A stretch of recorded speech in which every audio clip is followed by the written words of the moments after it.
ಎಲ್ಲರಿಗೂ ನಮಸ್ಕಾರ ಸ್ನೇಹಿತರೆ. ಅನ್ನಭಾಗ್ಯ ಯೋಜನೆಯಲ್ಲಿ ಉಚಿತ 10 ಕೆಜಿ ಅಕ್ಕಿನ ಏನು ಪಡ್ಕೊಳ್ತಾ ಇದ್ದೀರೋ, ಸೊ ಅದರ ಬದಲು 5 ಕೆಜಿ ಅಕ್ಕಿ, ಹಾಗೆ ಇನ್ನು 5 ಕೆಜಿ ಅಕ್ಕಿಯ ಬದಲು ಇಂದಿರಾ ಆಹಾರ ಕಿಟ್ ಅಂತ ಹೇಳಿಬಿಟ್ಟು ಒಂದು ಕಿಟ್ಟನ್ನು ವಿತರಣೆಯನ್ನು ಮಾಡೋದಕ್ಕೆ ಈಗಾಗಲೇ ಸ್ಟಾರ್ಟ್ ಆಗಿದೆ. ಸೊ ಈಗಾಗಲೇ ಸಚಿವ ಸಂಪುಟ ಸಭೆಯನ್ನು ಕರೆದು ಇದಕ್ಕೆ ಅನುಮೋದನೆಯನ್ನು ಕೊಟ್ಟಾಗಿದೆ.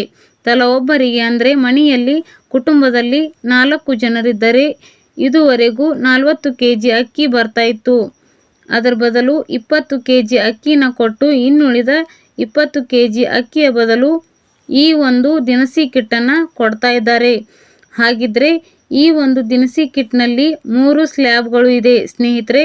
ಸೊ ಎಷ್ಟೆಷ್ಟು ಜನರಿದ್ದರೆ ಎಷ್ಟೆಷ್ಟು ಪ್ರಮಾಣದಲ್ಲಿ ಈ ಒಂದು ಆಹಾರ ಕಿಟ್ಟನ್ನು ಕೊಡ್ತಾರೆ ಅಂತ ಹೇಳಿಬಿಟ್ಟು ತಿಳ್ಕೊಳ್ಳೋಣ.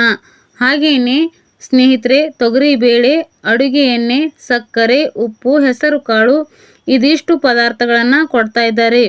ಸೊ ಈ ಪದಾರ್ಥಗಳು ಎಷ್ಟೆಷ್ಟು ಪ್ರಮಾಣದಲ್ಲಿ ಈಗ ಹಂಚಿಕೆಯನ್ನು ಮಾಡೋದಕ್ಕೆ ಶುರು ಮಾಡ್ತಾ ಇದ್ದಾರೆ.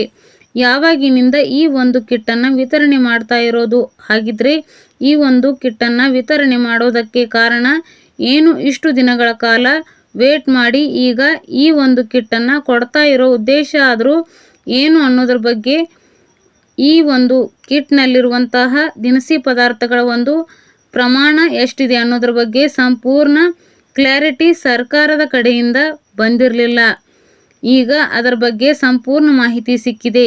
ಇದೇ ಸ್ನೇಹಿತರೆ, ಮನೆಯಲ್ಲಿ ಒಬ್ಬರಿದ್ದರೆ ಅಥವಾ ಇಬ್ಬರಿದ್ದರೆ ಇಷ್ಟು ಪ್ರಮಾಣದಲ್ಲಿ ಅವರಿಗೆ ರೇಷನ್ನ ಕೊಡೋದು, ಈ ಒಂದು ಕಿಟ್ಟನ್ನು ಕೊಡೋದು. 4 ಜನರು ಅಥವಾ 3 ಜನರು ಇದ್ದರೆ ಇಷ್ಟು ಪ್ರಮಾಣದಲ್ಲಿ ಅವರಿಗೆ ರೇಷನ್ನ ಕೊಡೋದು ಅಂತ ಹೇಳಿದ್ದಾರೆ.